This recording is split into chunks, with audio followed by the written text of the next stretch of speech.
Good Yontif. It's funny that Yiddish greeting, Good Yontif.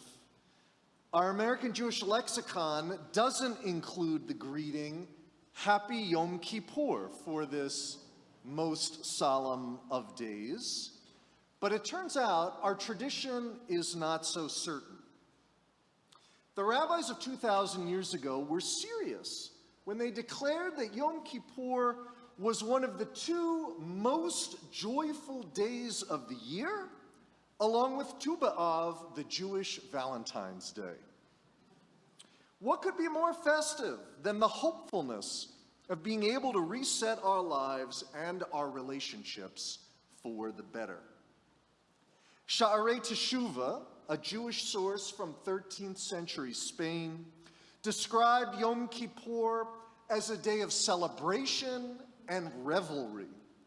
It observed that we hold lavish holiday meals to rejoice on all the other Jewish holidays on the calendar. And yet, fasting prevents us from doing so on celebration-worthy Yom Kippur. For this reason, Sha'arei Teshuvah says, we are expected to have a special meal just before sundown on Yom Kippur. And the text considers that meal to be so important that one who participates in the meal just before sundown gets credit for not one, but 2 whole days of fasting, even if one doesn't actually fulfill the fast. Experiencing joy and celebrating the possibility of newfound well-being supersedes the morose self-affliction that we normally associate with this day. By the way, a few of you remarked to me in the lobby that the weather outside, it perfectly coincides with that mood. Particularly on Yom Kippur, we are commanded to pursue this sense of positivity, Sha'arei Teshuvah says, and that message could not be more pressing this year because we are hurting. In February, 32% of American adults reported symptoms of anxiety or depression, and those numbers are particularly prevalent among younger people. A startling 50% of 18 to 24-year-olds reported those symptoms. In December, a separate poll noted that 41% of all American adults had experienced a, quote, high level of psychological distress during at least one period of time since the pandemic began. And in April, Gallup asked Americans if they felt significant loneliness yesterday, and 17%, 1 out of every 6 of us, said yes.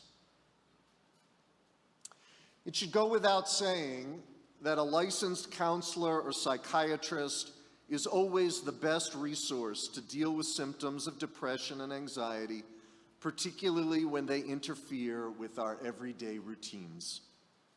But Judaism offers us an additional tool, the gift of a new, more positive outlook on the year ahead that can also be meaningful as we seek to cope with and navigate the complex times we're living in. Voltaire wrote that life is a shipwreck, but we must not forget to sing in the lifeboats.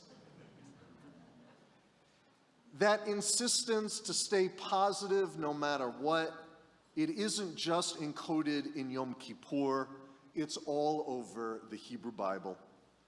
The psalmist wrote in Psalm 128, "Happy you shall be, and it shall be good for you."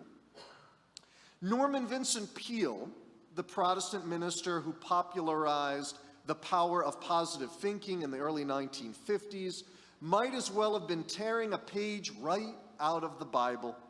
As he put it, "What you are determines the world in which you live." And Viktor Frankl, the noted Holocaust survivor and psychiatrist, was writing in the same vein when he noted, "You cannot control what happens to you in life, but you can always control what you'll feel about what happens to you. Our state of mind dictates how we experience the world." The book of Numbers offers us a different kind of example about the imperative of staying hopeful in the face of life's greatest challenges. Numbers includes the story of the 12 spies. Moses sends 12 representatives to scope out the land of Israel that the Israelites are about to enter. After 40 days, they come back from their reconnaissance. 10 out of the 12 have an anxiety response. "Moses, how can we possibly enter the land?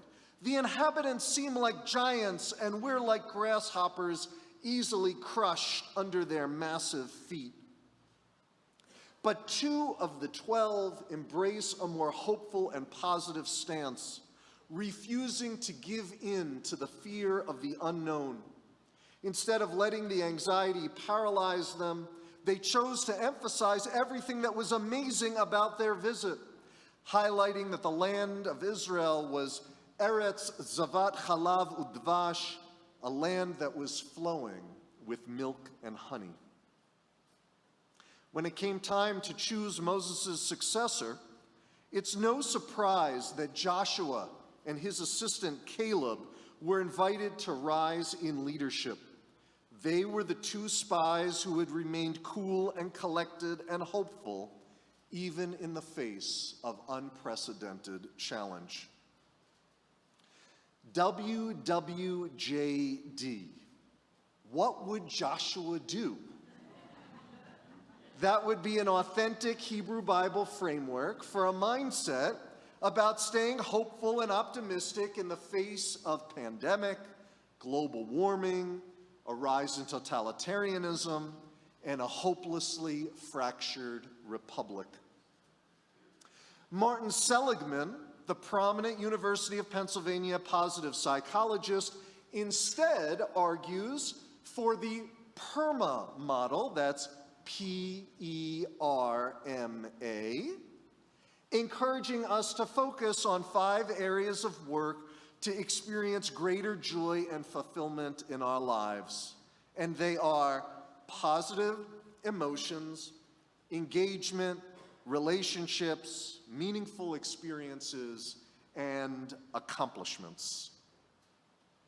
In the years since Seligman first published on the model, there have been many studies to corroborate, quote, "significant positive associations between each of the PERMA components and physical health, vitality, job satisfaction, life satisfaction, and commitment within organizations." As just one example of how widespread Seligman's influence has been, the Pentagon chose to integrate the PERMA model into how it trains our troops. Over the last decade, the model has been taught to hundreds of thousands of soldiers, their families, and Defense Department civilians. The PERMA model begins with positivity and the assumption that positive feelings like gratitude, hope, and love are emotions that we can train ourselves to experience more frequently and automatically over time. The rabbis of the Talmud aspired to recite 100 blessings every day, going out of their way to imagine new foods and new experiences that could qualify, just so that a person would have the chance to pause, feel grateful, and say thank you. Creating a gratitude practice of our own, whether via contemplation or journaling, is an obvious way to create good feelings. And we can foster positive feelings in other ways, like doing things that make us feel good. Listening to uplifting music, for example, is another evidence-based practice for increasing good feelings on a daily basis. The contemporary Jewish musician Joey Weissenberg has taught that in Gematria, where each Hebrew letter has a numerical value, The word shirah, for song, has the same numerical value as tefillah, the word for prayer. Song touches us and connects us to something bigger than ourselves, just as prayer does.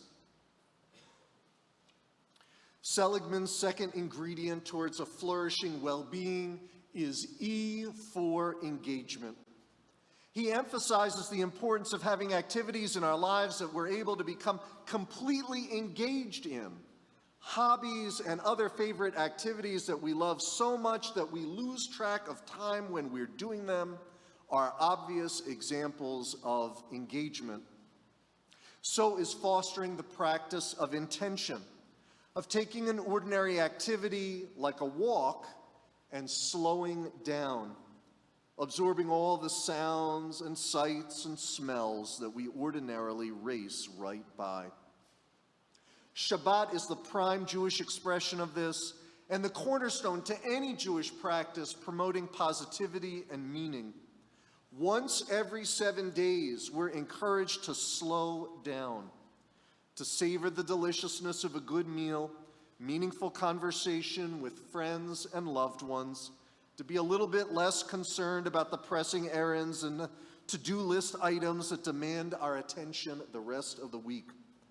On Shabbat, we have the chance to stop and smell the roses and engage deeply in activities that truly matter.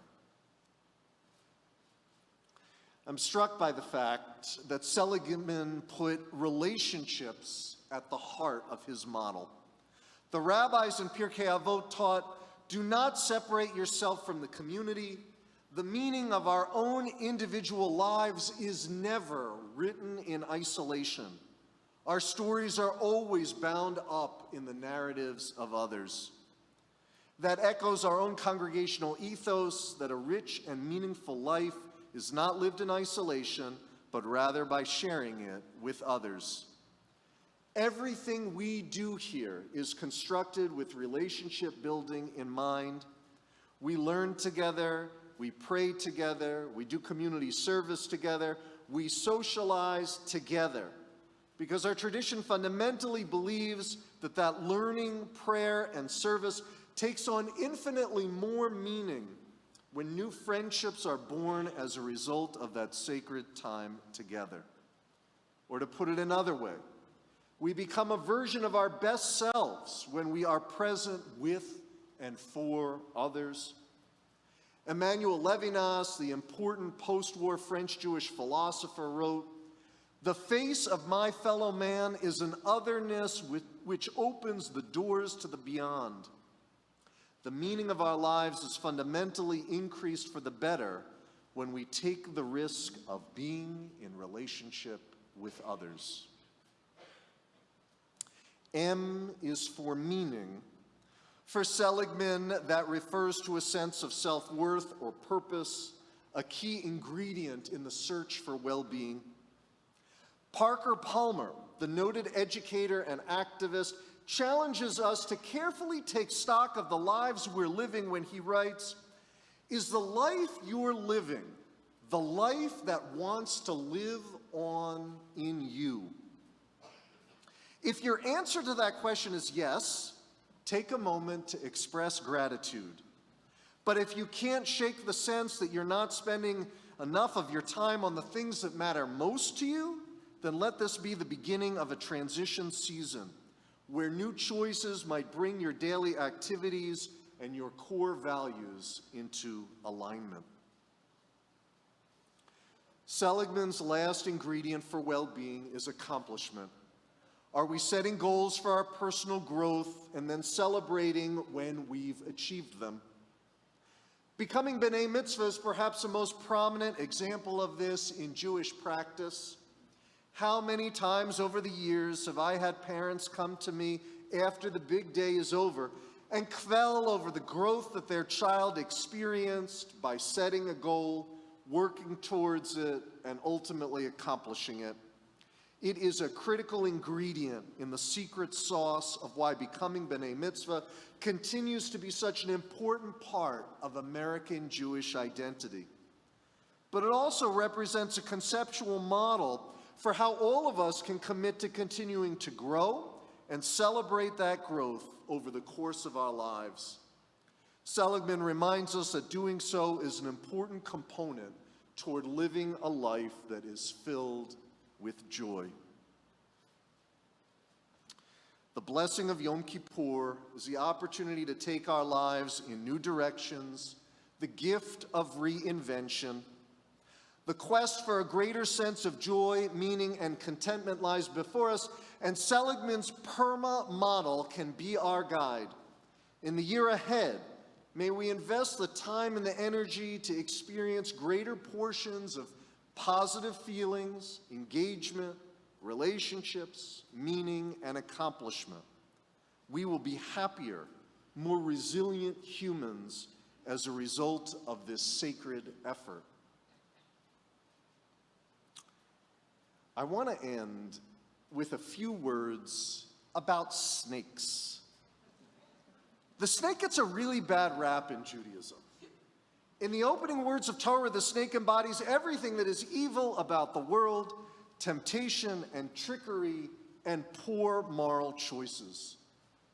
But the biblical author, in an often ignored passage from Numbers chapter 21, establishes a different reading: the snake as a vehicle for healing. The narrative tells of a plague that afflicts the Israelite community, and Moses, using a bit of hocus pocus, instructs the afflicted Israelites to look at the copper snake sculpture that is positioned in front of them. And in doing so, they're healed. Now, putting the magic aside for a moment, why a snake and not some other animal sculpture during this moment of crisis that leads to a new beginning? Perhaps it has something to do with the fact that a snake sheds its skin. Every year, the snake is gifted with the chance to rid itself of that which needs to be renewed.